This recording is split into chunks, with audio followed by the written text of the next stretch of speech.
Bites law के बारे में, जो कि magnetic effect of electric current का इम्पोर्टेंट पार्ट है। तो जैसे कि हमने देखा है कि इलेक्ट्रोस्टैटिक में इलेक्ट्रिक फील्ड होती है, वैसे ही करंट कैरिंग एलिमेंट की वजह से जो फील्ड प्रोड्यूस होती है, और वे टू से field produce due to moving charges that are called as magnetic field. और इस मैग्नेटिक फील्ड का जो एनालॉगस लॉ है कूलम्ब्स लॉ से, उसे हम बायट्स लॉ कहते हैं। तो उसका स्टेटमेंट देखेंगे पहले। So statement of bites law is what? It is stated that the magnitude of magnetic induction is directly proportional to the length of element। अगर हम एक एलिमेंट लेंगे या वायर लेंगे और उसमें से आई करंट पास हो रहा होगा, तो हम उसमें कहेंगे कि state that the magnitude of magnetic induction, मतलब magnitude of magnetic field is directly proportional to the first length of the element, means element की अगर लेंथ हमने कंसीडर की है dl, उसके बाद second current through the element, that is current जो कि आई करंट पास हो रहा है टोटल वायर से या एलिमेंट से, किसी भी चीज से।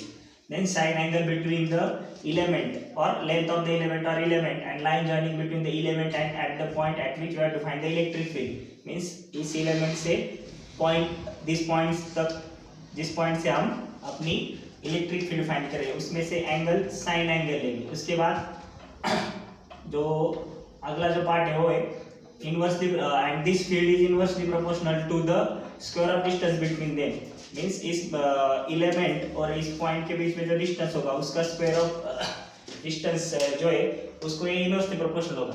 तो ये हम मैथमेटिकली कैसे लिखेंगे? dB is proportional to ideal sine theta upon r square. और अगर हम प्रोपोर्शनली साइन हटा दें तो dB इज इक्वल टू आता है μ0 upon 4 pi ideal sine theta upon r square. अगर हमें पूरे वायर का चाहिए या पूरे कंडक्टर का चाहिए तो हम इंटीग्रेट करेंगे उसको। क्या करेंगे? इंटीग्रेट। तो इंटीग्रेट करने के बाद जो है हमारा जो इक्वेशन आएगा इंटीग्रेशन साइन में आएगा। So total field due to conductor और wire is equal to integration of dB and which is equal to integration μ0 upon 4 pi ideal sine theta upon r square.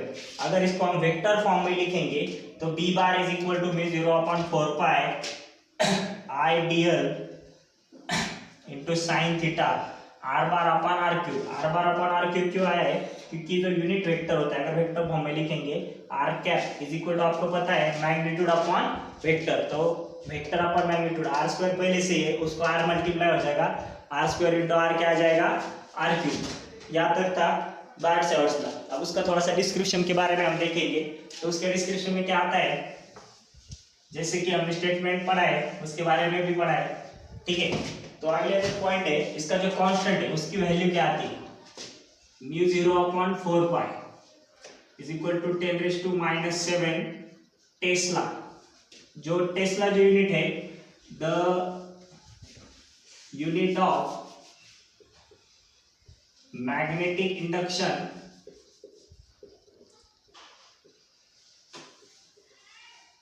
Is Tesla.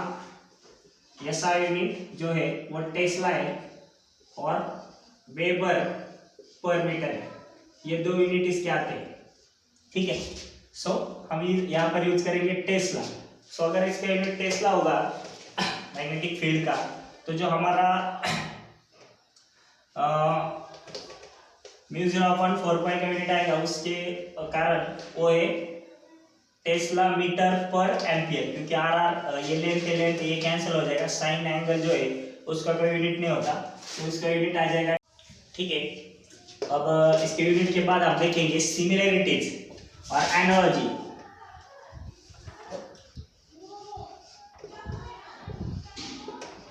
Analogy between electric field and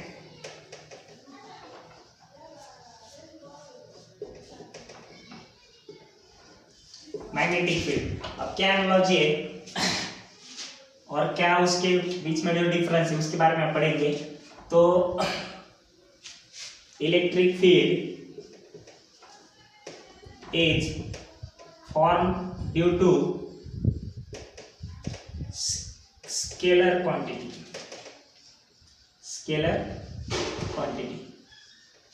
means charge Q की वजह से electric field produce होती है। तो magnetic field कैसे produce होती है? Magnetic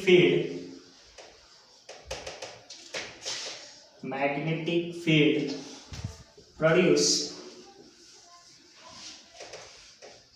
due to ideal curl product of ideal means curl product means vector quantity. So this is the some kind of difference between these two. Then both obeys the principle of superposition, जो कि आपको पता है कि principle of superposition क्या है।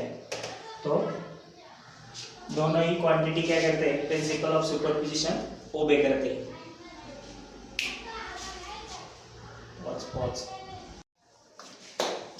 Hello friends, आज हम देखेंगे application of Biot-Savart's law. In that first application of Bayer-Savart's like the magnetic field due to the long straight current carrying conductor. So in that, what should I have to do? First of all, we have to take a current carrying conductor A, and on that conductor we have to find the center point, and from that at point P we have to draw normal to that point. Okay.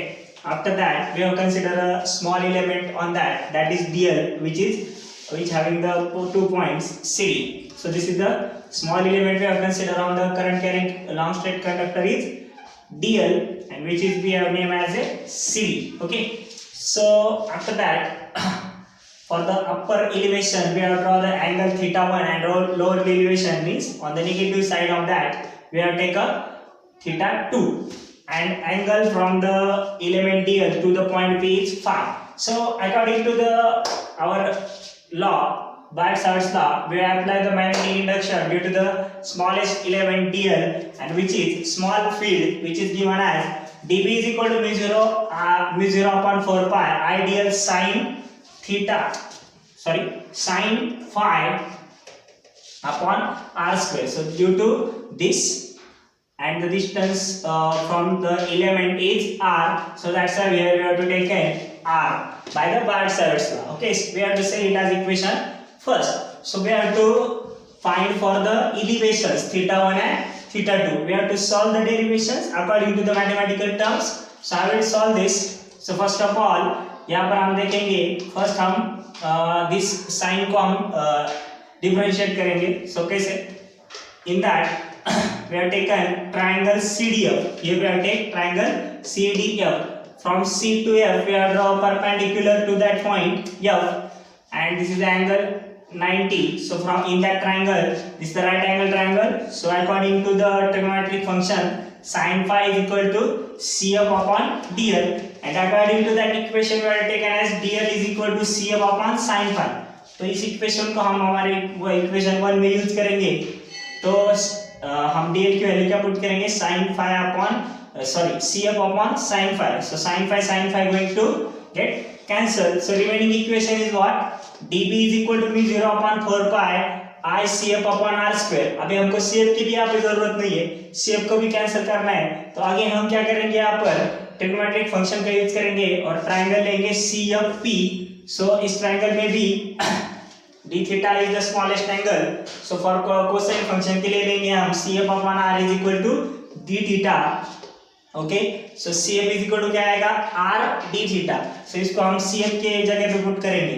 So dB is equal to mu0 upon 4 pi I d theta upon r. ये equation आ जाएगा. Okay, सो अभी हमें यहाँ पर small r की भी जरूरत नहीं है, क्योंकि हमें पूरे एलिमेंट के लिए फाइंड करना है। तो हमें कैपिटल R की जरूरत पड़ेगी। तो उसके लिए हम आगे सॉल्व करेंगे। स्मॉल r को एक्सचेंज करने के लिए क्या करना होगा? सो हम ट्रायंगल लेंगे, ट्रायंगल BPC. सो ट्रायंगल BPC में हम क्या करेंगे? R की वैल्यू फाइंड करेंगे। आपको पता ही होगा। So this angle is made here in between these 2 points. So according to the trigonometric function, cos theta is equal to capital R upon small r. So capital R is adjacent side and small r is hypotenuse. According to trigonometric function, so small r is equal to r upon cos theta. So small r की जगह पर हम क्या put करेंगे r upon cos theta. So ये upon cos theta ऊपर जाएगा, सो हमारा इक्वेशन मॉडिफाई क्या होगा, dv is equal to mu 0 upon 4 pi i cos theta d theta upon r। आगे भी हमें सॉल्व करना है एलिवेशंस के लिए। हम कैसे सॉल्व करेंगे इसको, ये रफ कर देता हूं मैं यहाँ पे। So in the next we have to find for the total conductor। ये हमने जो फाइंड किया है सिर्फ एलिमेंट के लिए फाइंड किया है, तो हम टोटल कंडक्टर के लिए कैसे फाइंड करेंगे, हम इंटीग्रेट करेंगे। So b is equal to what, integration of dv। सो हम इंटीग्रेशन लेंगे, तो इंटीग्रेशन कहां से कहां तक लेंगे, हमारा जो टोटल एलिवेशन है अपर साइड में है θ1 और लोअर साइड में θ2। सो ये जो है एंटी क्लॉकवाइज डायरेक्शन में, तो इसे हम नेगेटिव लेंगे और क्लॉकवाइज में जो इसे हम पॉजिटिव लेंगे। तो हमारा इक्वेशन एलिवेशन जो आएगा माइनस θ2 प्लस θ1, और इक्वेशन जो है mu 0 upon 4 pi i cos theta d theta upon r। अभी कौन से टर्म हमें इंटीग्रेशन में रखने, बाकी जो टर्म कांस्टेंट है उसको हम इंटीग्रेशन के बाहर लेंगे, और जो सिर्फ इंटीग्रेट हो सकते हैं उसके हम इंटीग्रेशन के अंदर रखेंगे।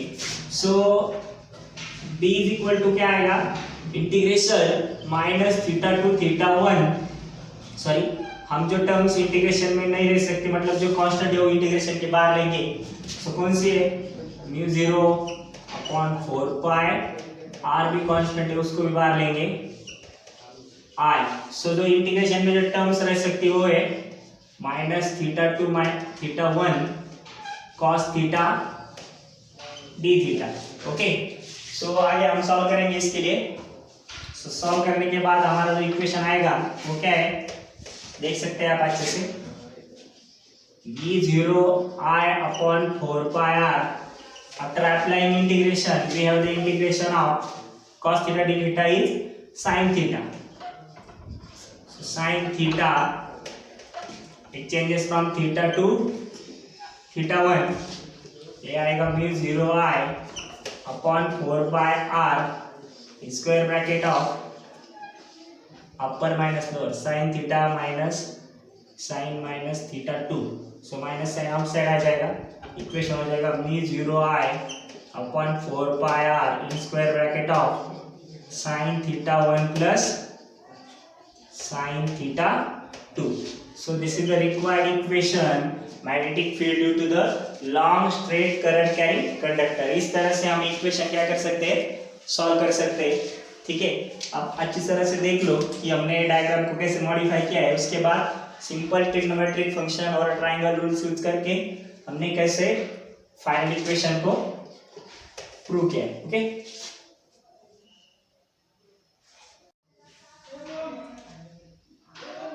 हेलो फ्रेंड्स, अब अगले वीडियो में हम देखेंगे magnetic field due to the current carrying circular coil, second application of Watt-Schur's law।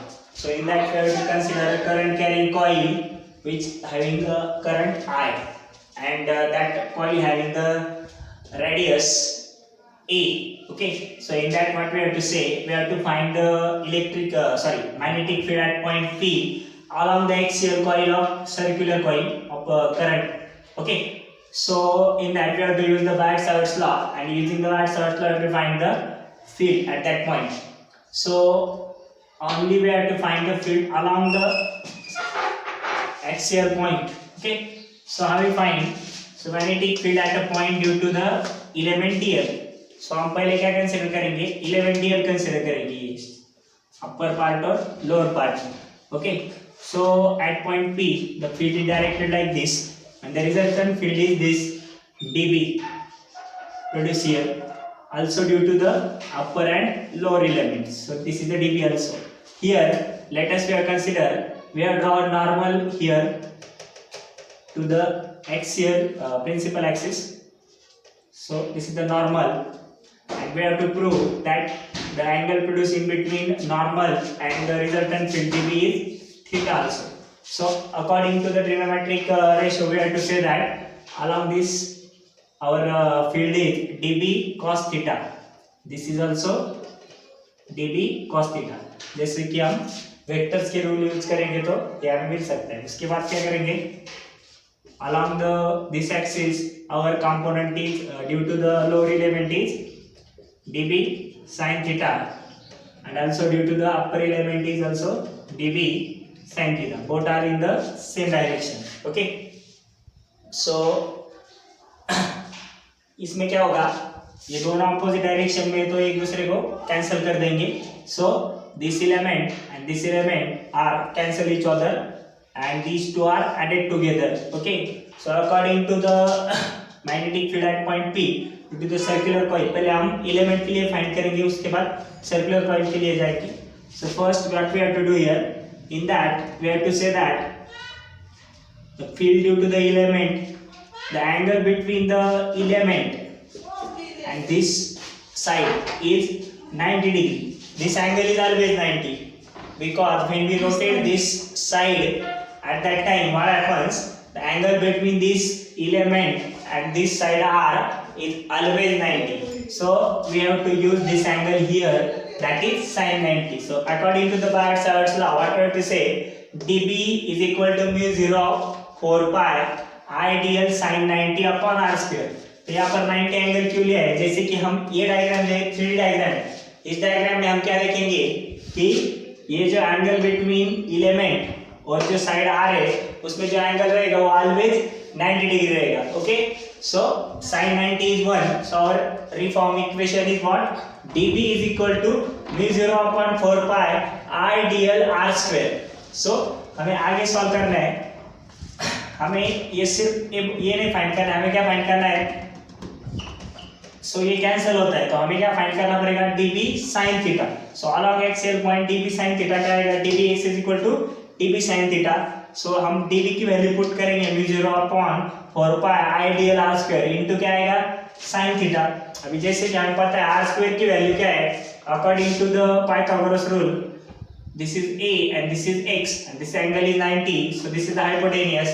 So value of r is what, a square plus x square raised to 1/2. so उस value को हम r square में put करेंगे तो r square की value क्या आ जाएगी, a square plus x square आ जाएगी। ओके, और अगर हम ट्रायंगल लेंगे, ये एंगल थीटा है जैसे कि हमने देखा है, और हम साइन थीटा की वैल्यू इसमें लेंगे तो क्या आ जाएगा वो, आप देख सकते हैं opposite upon hypotenuse. So opposite क्या है a एंड हाइपोटेनियस क्या है, a square plus x square raise to 1/2।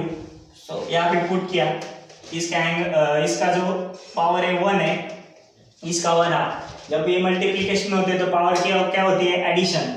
तो हमारा मॉडिफाइड इक्वेशन क्या हो जाएगा, mu 0 upon 4 pi I dl a upon a square plus x square raised to 3/2।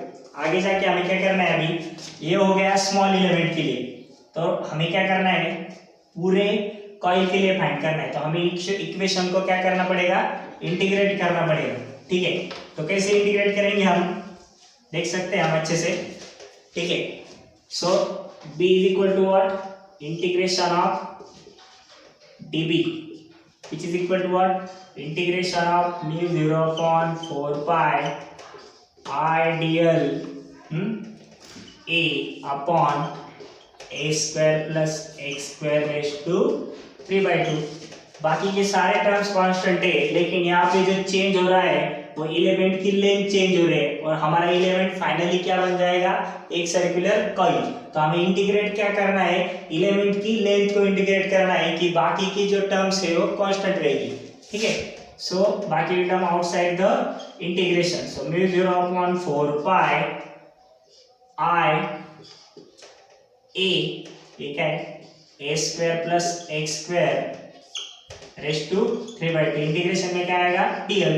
और आपको पता है इंटीग्रेशन ऑफ सर्कुलर कॉइल, ये जो टर्म है ये लाइन इंटीग्रल आता है, और सर्कुलर कॉइल का जो लेंथ है वो क्या होता है आपको पता है, 2 pi r, मतलब सर्कमफरेंस ऑफ सर्कल। यहाँ पर रेडियस a, इसलिए हमारा सर्कमफरेंस ऑफ सर्कल क्या आएगा, 2 pi a।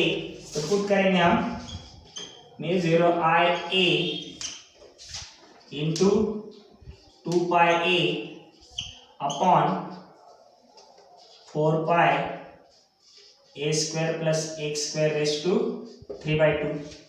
ये पाई पाई कैंसिल, 2 2 कैंसिल हो जाएगा, क्या आ जाएगा equation, mean 0i a square upon 2a square plus x square raise to 3/2। अगर एट द सेंटर हम फाइंड करेंगे, एट सेंटर x की वैल्यू क्या होगी 0। अगर हम यहाँ x 0 पुट करेंगे तो यहाँ इक्वेशन क्या रह जाएगा, सिर्फ b is equal to 0i a square upon 2a square raise to 3/2 और 2 क्या हो जाएगा, कैंसिल। इक्वेशन क्या आ जाएगा, 0i a square upon 2a cube, A cancel हो जाएगा, सिर्फ यहाँ पे क्या रह जाएगा, 0i अपॉन 2a।